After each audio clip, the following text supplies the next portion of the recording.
Japan சென்றுள்ள பிரதமர் மோடி மணிக்கு 320 கிலோமீட்டர் வேகத்தில் செல்லும் புல்லட் ரயிலில் பயணித்தார். கூடுதல் தகவல்களை செய்தியாளர் முகிலனிடம் கேட்கலாம். முகிலன், இப்போ பிரதமரின் ஜப்பான் பயணம் முக்கியத்துவம் வாய்ந்ததாக பார்க்கப்படுகிறது. அதில் அந்த புல்லட் ரயில் பயணம் என்பதும் குறிப்பிடத்தகுந்ததாக இருக்கு. இந்த பயணத்தினுடைய பிற முக்கிய விஷயங்கள் என்ன?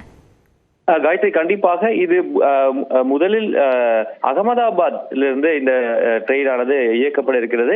2027, 28 ஆகிய ஆண்டுகளில் இது பயன்பாட்டுக்கு வரும் என்றும் தற்போது தெரிவிக்கப்பட்டிருக்கிறது.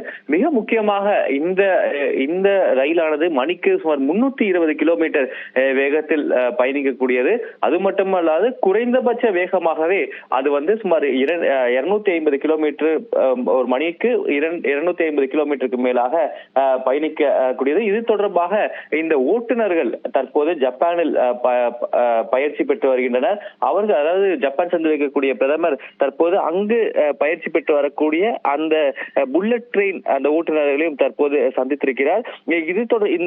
இந்த புல்லட் ட்ரெயின் தொடர்பான பணிகள் தொடர்ந்து நடைபெற்று வருகிறது. நான் ஏற்கனவே கூறியதுபடி 2027, 28, அதாவது 2027 ஒரு பகுதியும் 2028 என்றும் இந்திய அரசு தெரிவித்திருக்கிறது. அதற்கான ஆயத்த பணிகள் தற்போது நடைபெற்று வருகின்றன. மிக முக்கியமாக இதன் வேகத்தை, அதாவது ஜப்பானில் இருந்து இந்த தொழில்நுட்பத்தை நாம் தற்போது இந்தியாவில் அதை வரவழைத்து அதை பயன்படுத்த இருக்கிறோம். இந்த ரயில் சுமார் 320 கிலோமீட்டர் வேகத்தில் பயணிக்கும் மணிக்கு. அது மிக முக்கியமாக குறைந்த வேகத்திலேயே 250 கிலோமீட்டர் வேகத்தில் பயணிக்கும்.